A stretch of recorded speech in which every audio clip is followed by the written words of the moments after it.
All I can say is we probably have a bunch of people who've been pioneers in their work. They've made tremendous changes in the domains that they've selected. And they've been very inspired. So we want to hear them speak today about their personal stories, both from a private entrepreneurial perspective and even from a government entrepreneurial perspective. So with that, I'm going to ask our speakers to take charge. The three words are power, only, and diversity. Power, why power? Because, you know, I've looked at all the studies of development. Why are people poor?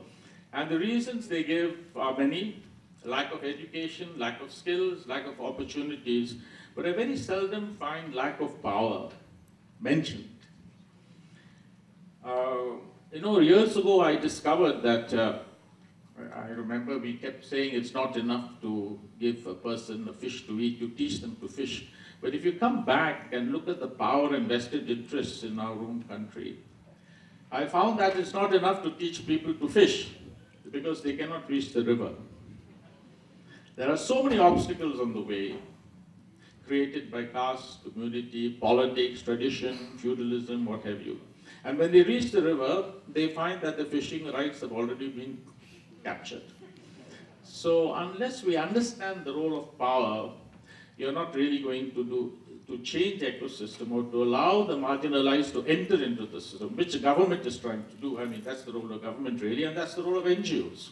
And, and it always strikes me that where people say in nature, we are talking about diversity, we are talking about monoculture. You know, all those foresters over here will say monoculture is the biggest threat to nature. But when it comes to human beings, we want everybody to be the same. We want everybody to follow the same religion, or we want everybody to follow the same political party. Ultimately, what we learned was that if you want to manage the actual diversity, it is the people that have to manage the last mile. The last mile cannot be controlled by a standardized version of software. It has to be controlled by people. It cannot be controlled by the state government. The people have to decide, should I give this loan, should I not give this loan? I remember one meeting way back in 85, 86, one woman said, I need a loan. Why? They said, because my daughter's pregnant, they go to hospital. And they had very little money in those days, only the little savings, and my brother used to match their savings a little bit. And they said, see, we have only this money, but incidentally, no, your daughter is not due this month, she's due next month. So we'll give you this loan after 3 weeks. Now tell me which banker can do that. The NABARD and the RBI allowed banks to give one loan to the group and let the group members decide what to do with the loan. In other words, they put the people in charge of the last mile. As a result of this, the ecosystem expanded. And NABARD brought in banks, cooperatives, RR, regional rural banks, and it spread all over the country. In some areas not so fast, but you know our country. Today, as a result, there are over 90 million people in the self-help group program, which makes it the largest microfinance institution in the world, with almost 6,000 self-help group promoting institutions, apart from the banks. Now, that is the ecosystem that supports. We have 2% global market share in the creative industries market, just 2%. And we have the world's largest workforce, okay? The government has no idea what are the numbers. They're completely clueless. We've been talking to them saying, at least in the next census, put it out. Just calculate the number of people you have. But at the last count, it's 40 million, 60 million, 100 million. Nobody knows, okay? And it's across materials. It's wood, metal, ceramic, cloth, fabric, everything, leather, right? Okay. Now, India has the world's largest organized retail market today, growing with speed, yeah?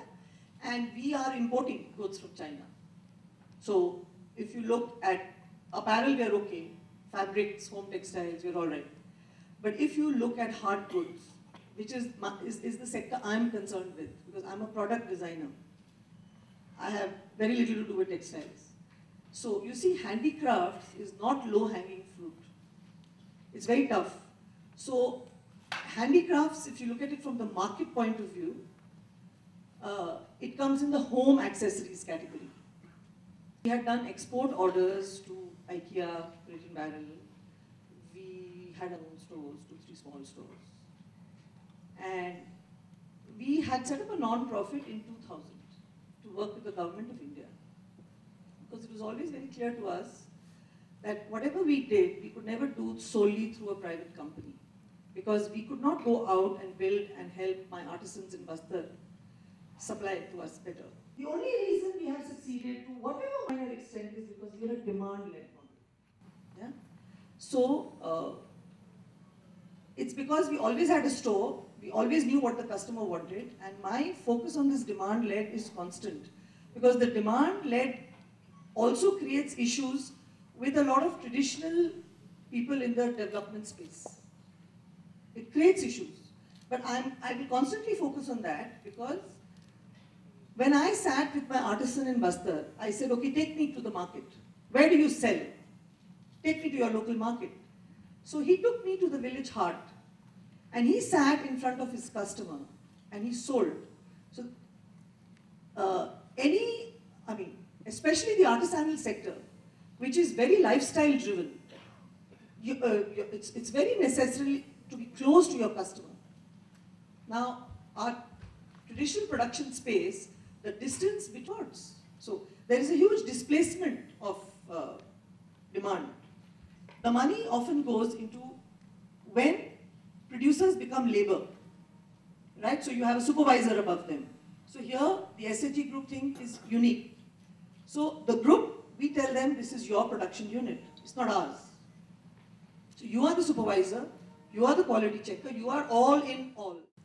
I borrowed $200 from my father to buy looms and an old cycle to travel to the weaver houses and day-to-day work. The beginning was humble, yet filled with challenges. One of the first challenges I faced was from my own family. In those days, rug weavers belonged to the untouchable class and were not given the same social standard. Given the strong class system, interaction was not only discouraged, but looked down upon. I faced a lot of resistance from my own family members and neighbors, and they discouraged me, but I did not understand how could they may be a different human beings. There are about 60 activities from buying of raw wool to the final delivery. All these activities are highly influenced by us. That gives us a competitive advantage by having quality control at each level. While hand-knotted carpet has good value in the market, weavers who are the real owners receive only a fraction of this because of the middlemen involved making and selling the carpets. I realized that early on and started going directly to the weavers, eliminating the middlemen. We can therefore pass on more benefit to the weavers, sometimes at 10% more, what they earn through the middlemen. Today, Jaipur Rug is one of the largest manufacturer and exporter of handmade rugs in India. The US wholesale arm sells over 1,500 retailers across the North America, including larger retailers such as Costco, Crate and Barrel, TJ Maxx, Home Depot. Besides US, we are exporting to 30 countries around the world and provide employment over 40,000 artisans. The way the communities think, the way the communities are prepared will need to change a lot in any development initiative if things have to be a break from the past. And that is where the mindsets come in. And one of the biggest mindsets that one has to deal with is a mindset of defeatism. And India probably had 30-40 years of a lot of that mindset at all levels, and out of which we are seeing now signs of a lot of positive change. There must be something that we are able to shape to be able to offer. What is it that we can offer? Is it a better, more efficient, better way of doing things? Does it deal with better processes which make things more effective? Or is it any new out-of-box ideas that we can contribute? And there is no end to that. So there has to be a proper understanding that something that we contribute is going to make a change, which is going to be either a game changer or it is going to be a totally different way of looking at things and doing them. It takes time to develop, but there has to be a clarity in vision. There has to be innovative deviations from what is prescribed in the standard. And unless we have that, we are not able to find newer solutions. And if we are open to learn from the communities, if we are open to look for solutions which are coming from them, they probably don't have the strength or the persistence to carry it on to its logical conclusion. But very often the solutions come from them. If we have that, then it can be built into a program. Then it can be harmonized with the ecosystem to the extent that it can get the strength to influence and change the ecosystem also. Thank you. As much as you find it difficult to work with the government, we do find it difficult to work with other government departments. EO's women's organization program called as Sarva Shiksha Abhiyan, a vibrant SPV. It's an organization within the organization. Perhaps somebody wisely decided that the education department bureaucracy is too large and too rigid and too rule-bound to take forward any vibrant program. So perhaps they decided on a SPV within the organization, but a little removed, having its own delegated powers and a different structure, that of a society.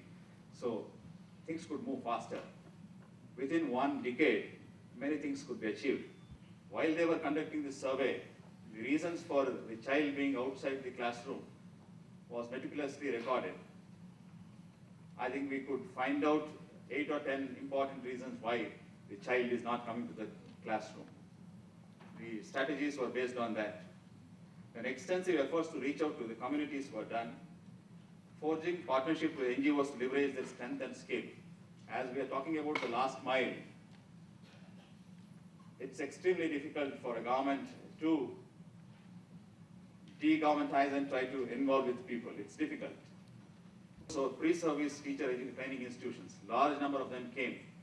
Quality was a bit of suspect, but we didn't have time. We had to re-regulate and we had to allow these things to happen, and we had large number of institutions coming up and providing us that kind of a supply of teachers. When I go, in spite of my telling 100 times, my BO, DDP, everybody will be with me in the classroom. There will be 10 adults in the classroom. Outside the window, village elders will be standing. But the children don't fear that. They're absolutely confident. They're able to interact with me. They're able to answer my questions. They are able to read the newspapers. I'm talking about first, second, and third standard children.